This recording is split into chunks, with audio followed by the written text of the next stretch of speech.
Hey, everybody. I am Santita Jackson, AM 950 Radio, the voice of progressive Minnesota. We are here on the Santita Jackson Show YouTube channel, streaming also on am950radio.com. But please join me on the Santita Jackson Show YouTube channel. Like and subscribe. Click that bell so that whenever we come up live, you can be notified. The Santita Jackson Show YouTube channel. Please, please, please click that bell, like and subscribe, and the Santita Jackson and Friends Facebook page. We're talking with the former president of the National Bar Association, which is the largest and oldest black bar association in the world, more than 66,000 lawyers. You see her on Court TV, brilliant legal analyst, chair of Rainbow Push, tremendous practice, one of the biggest practices, private practices in the country, quite frankly. We're so always excited to have, I was about to call you Reverend with your ministerial zeal. That's So I'm like, oh my God. that's that mama hum. Oh, that- Mm-hmm. Wait a minute, clutching her pearls, Reverend Dr. Yuri. You should talk. Talk about a preaching machine. And he's a lawyer. And he's got a doctorate. I mean, my goodness. How many more terminal degrees are you going to get? But I'm not mad at you. Of course, he's the brilliant Reverend Dr. Todd Geary, the senior pastor of the Douglas Memorial Community Church in Baltimore. Indeed, I think you were preceded by someone we know. I don't know. What's this guy's? His name is like he's a senator or something. Senator. Yeah, that dude keeps telling me I owe. He says I owe.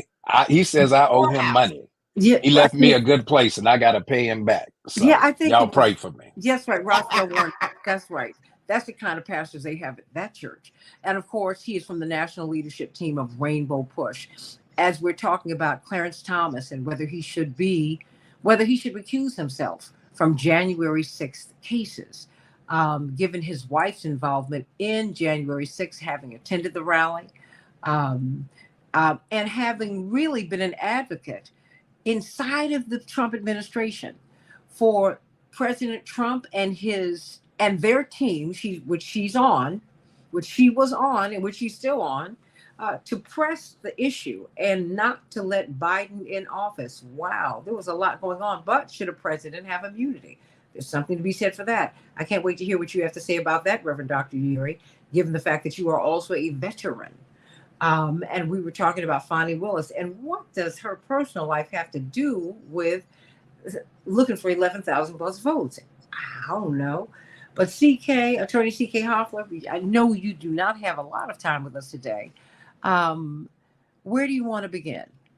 Well, I think to go straight to the point, should Justice Clarence Thomas recuse himself? Absolutely. As we know, there's been a lot of controversy over the past couple of years surrounding the conflicts, the perceived conflict of interest that many of the U.S. Supreme Court justices have, and their decisions not to recuse themselves on cases where they may either have a financial stake or have been intimately involved with some of the issues. We saw it when Justice Ketanji Brown Jackson was going through a confirmation process. She did declare that on certain cases involving Harvard and other issues where she felt she had a direct impact or conflict, that she would recuse herself.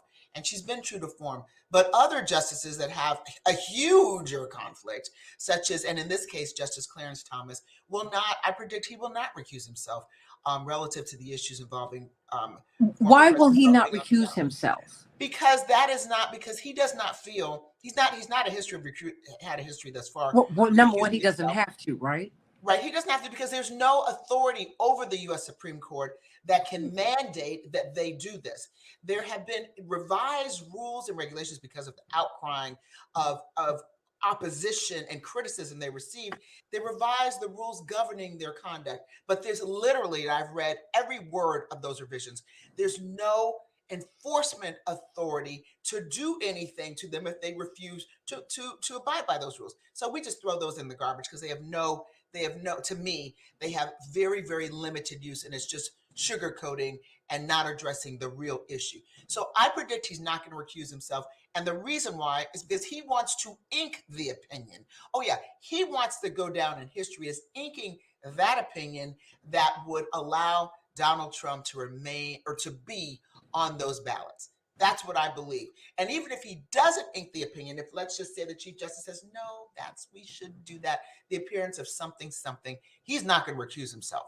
even though he should, because of his wife, and his wife's role, especially his wife's role in the insurrection. There are communications that directly link her. Nothing's going to come of it. Nothing came of it before. There was talk of it during the committee, the January 6th committee hearings on the Hill. So we know that. I don't believe he's going to recuse himself. I think he should. I think ethically, professionally, he should, but he's not going to. But And see, by the way, the okay. reason why he probably doesn't feel any pressure is because other justices of the Supreme Court have had other conflicts, perhaps not as egregious as that one, and they've not recused themselves. So he's like, well, whatever. And he's never felt the pressure because what are you going to do to him? He has a job for life. No one's going to remove him. So. But CK, they are the least trusted court we've had since they have been measuring that kind of data. They are not held in high regard in the United States. And you govern by the consent of the governed. Right. It is not smart, nor is it safe for us to have these institutions that are mistrusted this much in this fiery, peppery political environment. And he feels no compunction, none. I mean, and if you look at corporate media, they're not calling for him to recuse himself. They might mention it, but they don't make the connections between what his wife did and what he did and what one can infer that he did. Okay, because she talked about her best friend. Everyone knows they call each other's best friend. Mm-hmm. That he was deep in the January 6th rally and in keeping President Trump in office. Right. How can he in good conscience, if you care about the court and the integrity of the court, how can you in good conscience not recuse yourself from this case? Well, I think it goes back to his confirmation. And by the way, in politics, all of the MAGA people believe they're operating in good conscience, just like Democrats believe they're operating in a good conscience space. So I don't think for him, first of all, the U.S. Supreme Court should not be political, but it is. It is very political. You're right. It has lost credibility in the court of public opinion, and it is the highest court of the land. But none of that is going to matter whatsoever when it comes to inking this opinion. The U.S. Supreme Court that I have revered my entire legal career lost my respect when they reversed themselves on Roe versus Wade, because what that tells me is that none of their opinions, none of them is safe, that they could reverse, and they will reverse depending upon the composition of the court. And that's not what it was intended to do. So I think that he's not going to recuse himself. We should not expect that. We'll just get our feelings hurt. And then I'll be clutching another set of pearls. So the reality, as I see it, it's not going to happen. He should. It will be an opinion of all opinions, similar to the reversal of Roe versus Wade. And I think it's going to be unfortunate because it is going to be driven by politics. We are seeing the loss of faith in this country in the streets of people in elected officials. And so when it continues and it escalates on the level of the U.S. Supreme Court with such clarity, I think it undermines our system of government. And what does that mean? What that means is I believe that there's going to be one way or the other. We can count on, unfortunately, violence surrounding the presidential elections.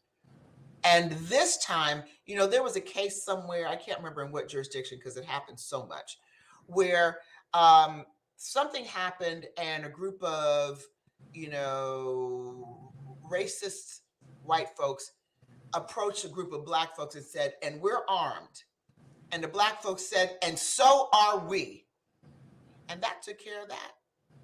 That de-escalated the situation. So for all the arms that these people who live and breathe racism, bigotry, conservatism, and put it all together in a political framework, unlike January 6th, the country and other Black and brown people and groups have also armed themselves because they believe that there's going to be violence. And that is what terrifies me. That is what we should be concerned about. And that, I believe, could happen at the polls and surrounding the results of the presidential elections. And that's unfortunate. What's your final word before you go? My final word is we need to pray for this country, but we also, as it relates to the litigation that Fonnie Willis is presiding over in Georgia on behalf of the citizens of Fulton County, I believe the best decision, the right decision for the judge would be to allow her to stay on the case and to put that red herring distraction piece of gossip behind us and stop wasting taxpayer money on those kinds of issues. And there will be more that will surface. How has her reputation fared, do you think, in the short term, and how will it fare in the long term? I think in the short term, there might be some people that view her as a home wrecker, but remember, Fonnie Willis has brought some very, very tough cases. RICO cases, you talk about in the street, RICO cases and the cases involving the Atlanta teachers. And so if we want to talk about popularity and people feeling some kind of way, they felt some kind of, she's been at the forefront of a lot of very, very difficult cases that people in the community felt some kind of way about it. But she was elected by a strong majority of the vote in Fulton County, despite that. So I think long-term, no impact on her credibility. All right. Well, Attorney C.K. Hoffler, we thank you for being with us today. When will you be on Court TV? This week, I'm done with my appearances on Court TV. Next week, I will be on, I'm looking now, on Monday, March 4th at 6 p.m. on Tuesday, Eastern Standard Time. And then on Thursday, March 7th at 4 p.m. And your radio show? And the radio show every Tuesday on WAOK from 11 to 12 Eastern Standard Time. Okay. And the quote of the day comes on the show this week. Dr. Yuri's been on the show too. I would love to have you all back to really, especially with the insight that you all have, the way that you express, because our audience in Atlanta needs to hear what you have to say in the way that you say it. So I'm going to just try to bring you all on as many times as you can bear, because I think it's so important for us to talk about issues openly, candidly, and not be afraid, because so many in our community need guidance, particularly at a time such as this. Only if I can do my attorney C.K. Hoffler, Madam Chair impersonation when I come on. Oh, give it to me before she goes. Come on, help me. You ready for it? Yeah. Oh my gosh. Wait a minute. Watch Mm-hmm. Clutch those pearls. Clutch them. You can do it. You can. No, but the pearl clutching is just like when you. How about my heart pills? And I don't take heart pills. But that is just my reaction. A little drama. That's how I express myself. Gotta go, Santita. Thank you so much. Thank you so much, love. Great seeing you. Thank you for all. Good to see you as well. For my radio show. Take care. Much love. Much love to you. Much love. This is an opinion piece, Reverend Dr. Yuri, from the Washington Post. It just came out actually in December, but there was a PBS special on the relationship of Clarence and Jenny Thomas, because she, in her own right, is a very, very highly regarded activist on the conservative side, but an activist who lobbies. I don't know if we can call her a formal lobbyist, but she lobbies for her position. And because she has access to the corridors of power at the highest levels, she really has a tremendous amount of impact without most Americans knowing. She has a tremendous amount of impact upon our lives. But this piece came out because there was an extensive piece on PBS, and extensive articles on their relationship, on her political power, as well as his political power, because indeed people are now saying that this is the Thomas Court, that he's lived long enough, he apprenticed under Scalia, he did his thing. He's not the Chief Justice, but he's the spirit, the zeitgeist, if you will, of the court, and that these major decisions turn on what he thinks. Indeed, we just had Madam Chair, Attorney C.K. Hoffler, say, wait a minute, he's not going to recuse himself from the Trump January 6 cases because he wants to ink the opinions, which when you really think about it, makes a lot of sense. That's why they brought him, to wait a minute, to fill Thurgood Marshall's seat. How awful was that? Well, this is the opinion piece by Ruth Marcus. Jenny Thomas, she writes, called 2020 a heist. Clarence Thomas must recuse himself.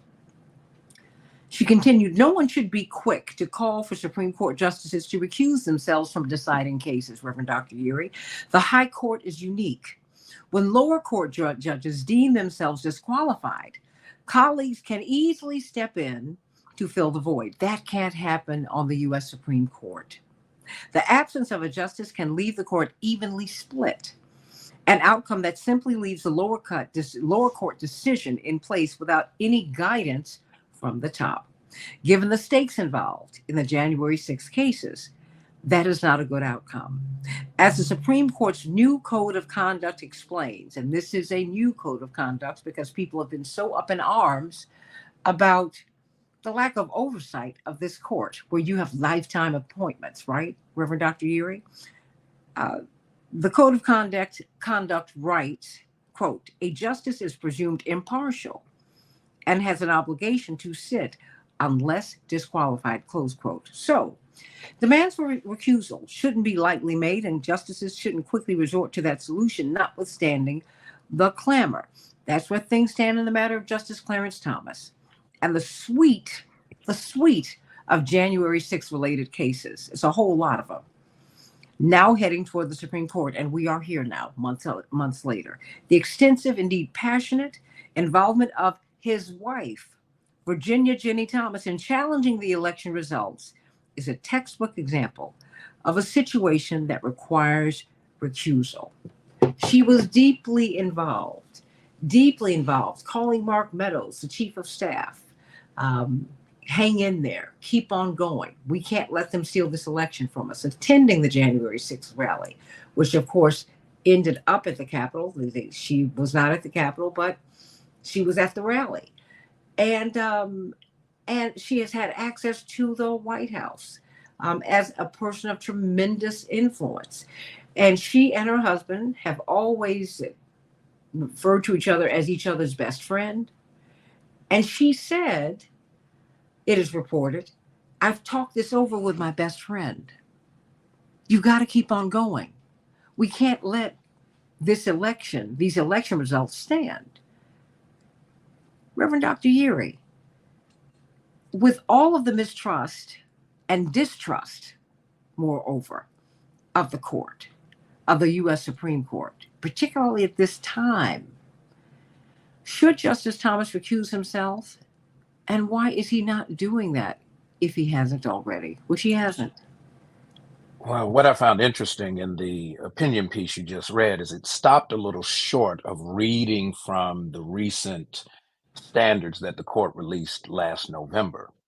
All you need do is read past that section that was quoted, and here's the part that you find. And I think this may put the court in a bit of a pickle when it comes to determining whether or not the justice needs to recuse himself.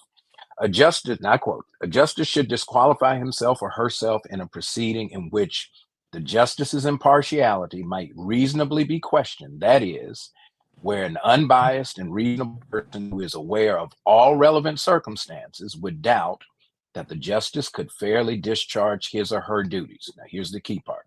Such instances include, but are not limited to, those in which, and if you go down just a little bit, you get to subsection D. The justice or the justice's spouse or a person related to either within the third degree of relationship or the spouse of such person is known by the justice, 1, to be a party to the proceeding or an officer, director, or trustee of a party, 2, to be acting as a lawyer in the proceeding, 3, to have an interest that could be substantially affected by the outcome of the proceeding, or 4, likely to be a material witness in the proceeding. Because there is a role, and I think at some point there was a conversation about whether or not there was going to be a subpoena issued to Jenny Thomas and whether or not that would stand. There because was she debate could. about it, right? There was debate about it. Yeah. Because there is, I think, very much so consideration that she could very well be a material witness around what happened on the day of January 6, 2021, and the days leading up to it. That because the determination of the court around the question of immunity has such a direct bearing on what that role might be, he may not be able to avoid it. And I'm sure that having all of the justices, Justice Thomas signed on with the other eight in the ratification of these standards that were intended to put to rest a lot of the fervor around the distrust, around the improper behavior from members of the court. Now they're right up against it. Are you going to really stand by what you publish? This is not something that has been imposed on you. You're the apolitical branch, and you are the Supreme Court. And so you took the supreme position unanimously that this would be the standard by which you would govern yourself. Are you going to honor what you put on paper, or are you going to really put forth the evidence that really the legislature is going to have to put some constraints on the court, or create a mechanism by which, even if a judge has to recuse, a lot of times what you will have in appellate courts, federal and state, if a judge on the Circuit Court of Appeals for a particular circuit, sometimes you will have a U.S. District Court judge sit in as one of the three. The reasons could be you want to get differences of legal interpretation. Sometimes there may be an issue of recusal. Sometimes it may just be the lack of availability of judges on the circuit.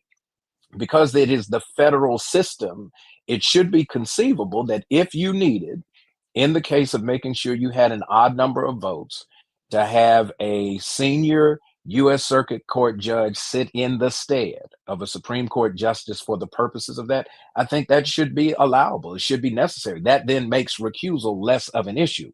But because the nine are held in such high regard in terms of their legal prowess, which is questionable. All you got to do is look at their backgrounds when some of them get Justice Ketanji Brown Jackson is amongst the most overqualified folks who've ever been named to the court.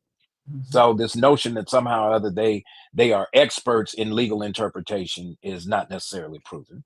But I don't think that it gives them this carve out that says I can sit in on any case, regardless of what's at stake, regardless of who it affects, even if that includes my best friend. Well, it continues. In the weeks after the 2020 election, Jenny Thomas sent a series of urgent texts to Mark Meadows, the chief of staff, encouraging him to prevent what she termed the greatest heist of our history. She referenced a conversation with her best friend. Everyone knows that she and Justice Thomas refer to one another as each other's best friends. And he told her that she needed to keep holding on. How could he have the temerity to hold on? I mean, how is the court supposed to keep any credibility? I mean, and I'm saying this, Reverend Dr. Uri, Esquire, in a socially, culturally, and politically charged environment. Political violence is something that the director of our national security talked about in 2006. He said, Dennis Blair said then, that the economic inequality in America was becoming so stark that we could expect social violence and social upheaval. And that's what happens. So much of what we're dealing with right now, you can't disconnect what's happening today from the crash of 2008. You can't connect this from people losing their homes, from people who are unable to send their children to college, or even to get them on the bus to go to high school. You can't. I mean, people are really struggling out here, really, really struggling, and at the same time, they don't trust Congress. They don't trust the Supreme Court. This is the most business friendly, the most corporate Supreme Court that we've had in more than 100 years since they've been measuring these things.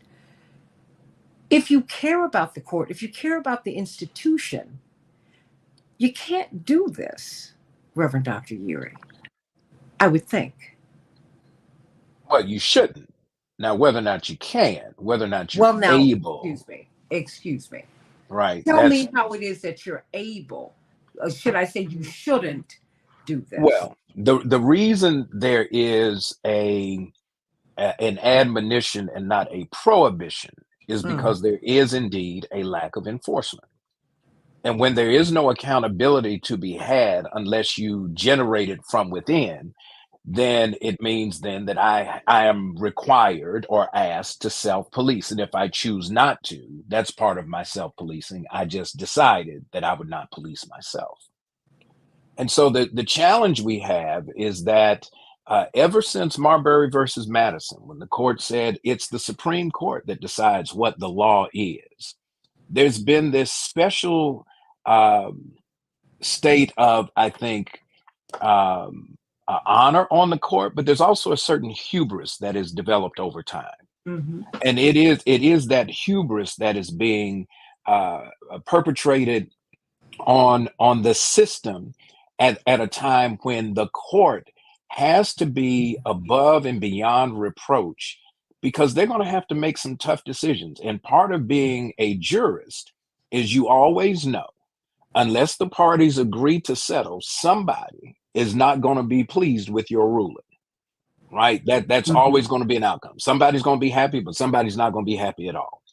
And because the Supreme Court settles questions in a final sense and then decides how you then go back and correct the record or correct rulings or address remaining issues, it's here where I think this court is going to create for itself and carve out for itself a reputation that it will not soon shake. Either it will ground itself in a credibility that establishes that honor above and beyond reproach, because there will be a recusal, or there will be an ever expanding cynicism that says, while you're supposed to be apolitical, you're on the take just like everybody else, and therefore we have no confidence in anything that comes from the court, and therefore, here's the issue: we have no reason to abide by any of the rulings and the judgments that you put forth. How is it that Jenny Thomas, Mrs. Virginia Thomas, can lobby lawmakers, I think it was in Arizona and another state, to set aside the election results, to just basically throw those votes out? And she's not called to testify. How does that happen? Well, the short answer is I don't know, right? It's kind of like the Scooby-Doo response. I don't know. The technical answer is that, remember, folks know how to navigate systems because there are different lines of authority, right? So if I'm appealing to a state officer, not a federal officer, is there really a conflict because my best friend is a sitting justice on the U.S. Supreme Court? And so maybe my participation in a state process, because it is an independent system, is less subject to scrutiny. I think that's kind of the finessing that we often see, of the manipulating of the rules to suit certain ends. I think it's also this notion that who's going to know, right? Who's going to pay attention? But I'm not the part of justice. the public record. It's part of I get it, but who's going to read the public record if nobody calls it out, right? When folks are really in survival mode, they're not paying attention to all of the details. And that's where we see a lot of this corruption happening inside the system, the undermining of the intentions and the principles that should give all of us a sense of reassurance that the system is at least balanced and fair. But when there is no, unless somebody happens to pick it up, happens to read it, happens to disclose it, and happens to find a platform to be able to share it, right? Social media has helped in so many ways because now we don't have to rely on gateways to be able to get certain stories out. But if you don't have that kind of independent media process in place, you're going to see more of the gaming of the system. And let me just suggest that not only will you not see more of it, you'll become more aware of the gaming that already exists. Let's not forget that there are state Supreme Courts and state court systems that are, in many instances, as problematic as we have seen coming from the U.S. Supreme Court. The scale is different because they have so much of a more direct impact on our day-to-day lives. 97% of the laws that get applied to our reality come by way of the states, not by the federal government. The enforcement Mhm. comes through the states. And so I think we've got to pay attention to that. And the work of civil and human rights organizations cannot be understated here to keep sounding the alarm, to raise the awareness, and to make sure that our efforts to do civic education does not stop simply because we want to get folks to vote. We need folks to vote and engage and remain engaged, because if we don't remain vigilant, we're going to get hustled. And I think we're about to get hustled again. We're being hustled. I mean, and the thing is, we don't understand how the system works. You know, Reverend Jackson often says that we were in slavery longer than we have been free, and it doesn't just apply to Black people. You know, no people, no American people can be free as long as slavery exists. You know, you're as strong as your weakest link. You're as free as your most unfree person. And so one of the things that is baffling to me is how the Supreme Court oversees itself. No other institution is allowed to do that. They write their own code of conduct. How does that work? I mean, how do you do that? I know Congress has the power of the purse. Somebody ought to be able to oversee the Supreme Court, Reverend Dr. Uri, because you can't, unchecked power is deadly. Power is corrupting. Absolute power is absolute corruption. And that to me is what we see here.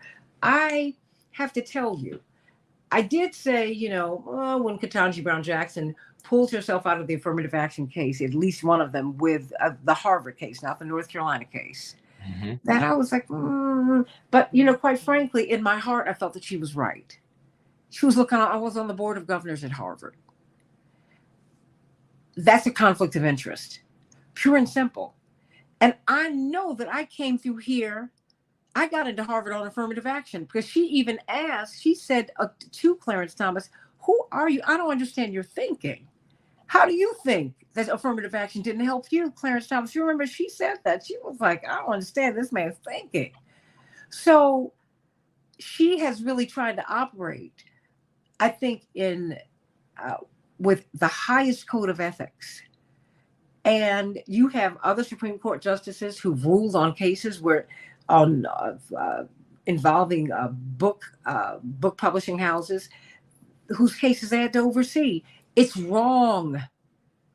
It's just wrong. And in this environment, when people are demanding that things be made right, 2/3 of the American public want a ceasefire. That's what, when you look at what happened in Michigan, Michigan is the beginning, Reverend Dr. Uri. Americans are getting fired up. And it's not even a right left thing. It's just they're getting fired up because they're getting fed up, getting hustled. How is it that the Supreme Court, they oversee themselves? They write their own code of conduct. They check themselves. Are you for real? And Yeah. this woman, Jenny Thomas, lobbied at least 2 states to set aside the votes of the American people. And that's not a major discussion. I'm talking about Fonnie Willis. Are you for real? Depending on the conversation she had, we could label that Jenny Thomas as a co-conspirator. And so that carries with it potential criminal exposure, depending on the analysis. Explain that. Well, we know that there were surrogates who went out on behalf of the administration to encourage states to create a second slate of electors, right? That would be able to supplant whatever the outcome was. They call them fake electors. And what those conversations may have been and at whose direction, right? Let's say the former president makes it known that that's what he wants to have. We hear it on the phone call in Georgia. I would imagine that if he's brazen enough to call somebody, he's had some conversations up close and personal. And then it would kind of carry out. We heard it with Mark Meadows, his chief of staff, trying to say he was acting in an official capacity. Like, no, that's not how that works. And then there are going to be others. And so if this outreach is in coordination with, on behalf of, and at the direction of, at the behest of someone else who has also criminal exposure, that's why the immunity piece with the former president is so critical. Because if he is the principal conspirator, if he's the lead guy, and everybody else flows from him, if then he has immunity in his conduct, then there's no one to co-conspire with, because it does not independently kind of come up by anybody else. It kind of starts with him. If he's immune, then he'll say, yep, I said it, I did it. They were operating at my direction on behalf of me, and therefore my privilege, my immunity, therefore extends to their actions, because but for my insistence in my direction, they would not have done that. So there's no longer the criminal intent that's required. There has to be a deliberate act. And so I think this whole argument is bigger than whether or not it's about Trump. Yeah. It's not just about Trump. It's about Trump et al., right? The rest of the crew, many of them we don't. It's about the quiet part being said out loud, because it's not as if this has not happened before. I mentioned Bush v. Gore. Bush v. Gore was so blatant. It was so in our face. You got the presidential candidate whose brother was the sitting governor of the state that was in dispute. Clearly. And we didn't talk about it. Well, and remember, when the early returns came in and Florida had been called after the polls closed for Gore, there was a comment made by the former governor that by the time this is over, we will truly find out that Florida has gone for George W. Bush. Absolutely. Right. So part of this is understanding the orchestration and the influence that folks have. But the other part to your question about why is there no kind of oversight? We are one of the few constitutional democracies that refuses to go back and review its constitutional document for continued relevance. We have this notion that what we want to do is we want to have an originalist interpretation. We want to see who the came parts up of with the Constitution. I mean, Reverend Dr. Uri, who came up with that? Because the Constitution has, I'm no constitutionalist, but I do know enough about it to know that embedded in it is you're supposed to review. And if this doesn't work, y'all come up with a new government. Now that's real. Yeah, it's a fairly recent constitutional interpretation, right? I think when you Google it, you come up that some jurors came up back in like 1980. Now 1980 is important for a year. Really? Yeah, and that's what, I just Googled real quick. That's the first thing that came up. I got to do a little more digging. But if it's 1980, let's remember 1980. 1980 is the year that Ronald Reagan gets elected president. Yeah. Right? And so we begin to see corporatist. Look, the cowboy came to town. Oh, wow. And so remember, and part of that was the undermining of actually labor interests. Remember, 1980, he committed that he would be supportive of the air traffic controllers in their labor disputes with the federal government to get their support. And as soon as he got elected, he fired them when they decided to go on strike in August of 1981. Did you say all of them? And my father was among them.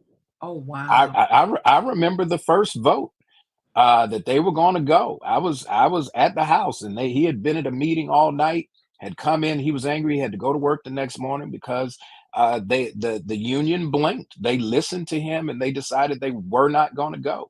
And when they finally did go, because nothing changed after he took office, he got rid of all of them. That's how I ended up being an air traffic controller. I was one of those who was hired to replace all of those who had been removed. And so when I hired on in 1989, they were still trying to make up for what had happened 8 years earlier.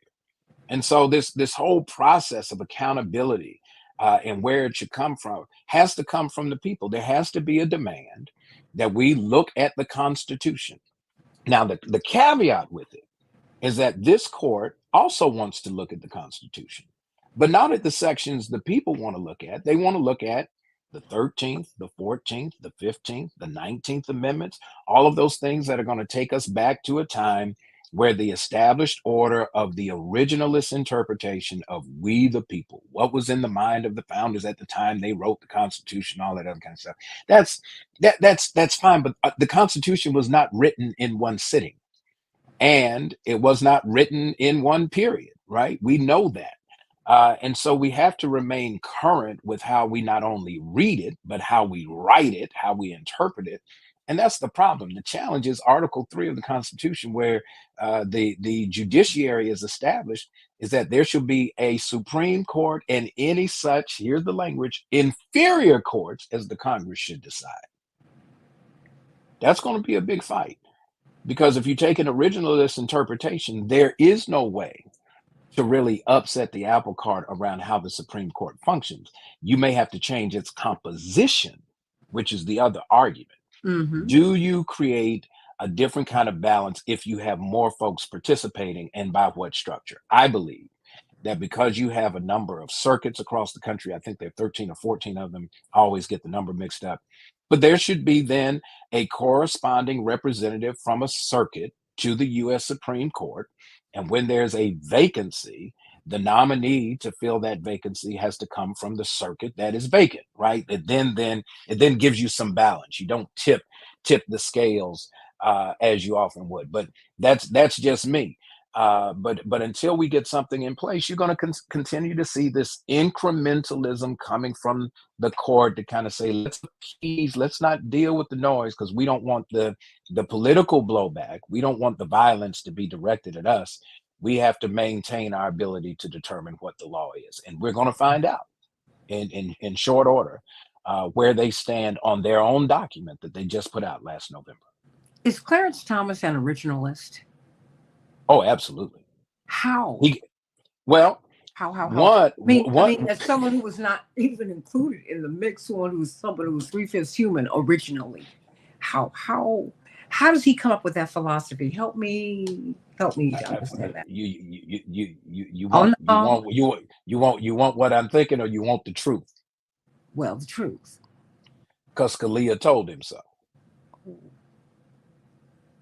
If you remember correctly, while Scalia was on the court, Scalia was the philosophical lead of the conservative wing of the Absolutely. court. And Justice Thomas stayed in lockstep. It wasn't did not even ask questions. Not a question. Now he has a lot of questions, depending on the cases. If you listen to the oral argument, he's much more engaged, but he is the continuing presence of a Justice Antonin Scalia on the court, because that's the ideology that he brings. And the other part is he doesn't see an issue with opportunity. He really believes, despite his own personal story, that he got where he got because he earned his way in. And it's not to say he didn't have to perform, but had there not been requirements in place to make his performance matter, that's the issue. A lot of Black folk could perform. There was no accountability to make sure that their performance would matter in terms of having access to the pathways to the opportunity. Had those not been there, first of all, when we start dealing with the gradations of race and colorism in America, he's the darkest one out there. They would have never picked him in an age where they're about that. He's resentful about affirmative action because he believes that affirmative action clouds people's judgment when it comes to him and his qualifications. I'm like, but affirmative action simply affirms that you will have an opportunity to go, because unlike a legacy clause, affirmative action means that you have to at least meet the minimal requirements for acceptance. People who are affirmative action hires, who are affirmative action admittees, are qualified. That's what affirmative action means. Once you establish qualifications according to a standard that is evenly applied, then you can you can take an affirmative action to address historic disparities around racial participation. Mm. It is not, we get to hire whomever and they don't have to put forth any skill, in this notion that somehow or other you only got the job because of your race. No, no, no. Let's be real clear. Most of the folks that I worked with in the air traffic control ranks, most of them only had a high school diploma. Really? Though, oh yeah. When they changed the process where you started to get through a college pathway, there was a lot of pushback because a lot of the folks just came in from regular jobs. They learned the process. They had access to kind of know the test, the civil service test, to be able to kind of get in. And so you figured out how you would be able to navigate. And then the rest of it was, who's your trainer? Because your trainer gets to sign off on whether or not you complete the process. It wasn't objective. It was very much subjective. If it had not been for the fact that when I got to Chicago Air Traffic Control Center, that my father had already worked there, and I had spent time going with him to work and touching the machines and knowing some of the folks he had worked with. When I walked in, they said, "Oh, you're Aaron's son." Yeah, I'm also not. But when I went to Oklahoma City, where the academy was, they didn't know Aaron's son from anybody else. And had I not performed to be able to kind of demonstrate my capacity to do it, I'd have been washed out like a whole lot of other folks. And it wasn't because they couldn't do the job. It was because they didn't understand the process by which to keep the job. Mm. And if you don't understand how the game is played, you're going to lose all the time. So It's- you can't just sit down and play Monopoly by rolling the dice and picking a piece. You better understand how the board is laid out, how the rules are engaged, and how you end up doing more than just trying to survive long enough to pass go and collect $200. What game is Clarence Thomas playing? We know that this is the most corporatist Supreme Court in history, since they have been measuring since they have been gauging such things. And so they preserve corporate power. I mean, that's corporate power. That is what they do. What's the end game here? I mean, what's the end game? I mean, because you've got his wife who's telling states, lobbying states throughout the election results. Nothing happens to her. They don't even subpoena her. I got Fonnie Willis, who's on the rack, and Nathan Wade, who these people are on the rack. This has nothing to do with what President Trump is being tried for, but they're on the rack. But we don't even discuss what Jenny Thomas did with the subversion of the election. Just not the democracy of the republic, which is deeper than that. Democracy is a way of governing. The republic is the government. I mean, how do we justify this? Well, we don't justify it. I'm sure We that's justify not it because that. we've not protested it, Reverend Dr. Geary. Well, I think Crazy. I think there are methods of protest, but we have to understand that institutions exist to self-perpetuate. Right. That's the first order of business, right? To protect its ongoing or its continuation, if you will. And so the Supreme Court has always been there to protect actually the corporation known as the United States government. Mm. Right? It is an entity. It is what we call a sovereign. And so it is the Supreme Court to protect the interest of the sovereign. Well, what are the interests of the sovereign? Here's where I think originalism is helpful, because if we think about the mindset of those who put together the first edition of the Constitution after the Articles of Confederation, they had something particularly in mind. They had a particular structure. Who could participate? We the people. People is not a generic category. People is a legal classification under the constitutional frame. How do we know that? Because Black folk are human, but they weren't people. They were chattel, right? Indigenous people are human, but they weren't people. They were given all kinds of disparaging labels. It showed up in policy. It gave all kinds of rights. People In order to be a person under the original Constitution, is you had to be white, male, landowner. So we, the people, in order to form a more perfect union, to establish justice, ensure domestic tranquility, provide for the common defense of the people, promote the general welfare, and secure the blessings of liberty to ourselves, the people, and our posterity, everybody else becomes a tool to reinforce the corporation's interests. That had to be challenged over time. And so the Constitution we have today, in terms of the amendments, would have never been part of that process, because in the mindset of what went into the corporate interest back in after 1776 and when the Constitution was later ratified, those interests have not changed. And so the loyalties are to protect those interests, and you get in where you fit in. And so Clarence Thomas, Justice Thomas, has found a way to fit in that allows him to have a preferred place in the conversation, and at the same time to avoid the other part of his story, because he does not want to acknowledge that he didn't start out as we the people. He's from a little place called Pinpoint, Georgia. Pinpoint, Georgia. All you got to do is look at it, and if you can find it on a map, you'll get the rest of the story. Pin the point. The last 30 seconds, what would you like for us to know going forward in this season in which so many people are very excited about participating in the process? I think people are beginning to see, particularly our young people, that this government is ours, for and by us. I think they really believe that, and they're going to make that happen. Don't be discouraged. As I'll give you a Reverend Jackson quote. He told me one time when I was at the height of frustration, he said, "Don't get discouraged, get determined." That's what we have to do in this moment. We got to get determined. That part. Don't get discouraged, get determined. Be not dismayed, whatever betide. God will take care of you. But God needs, as my mother said, some street fighters.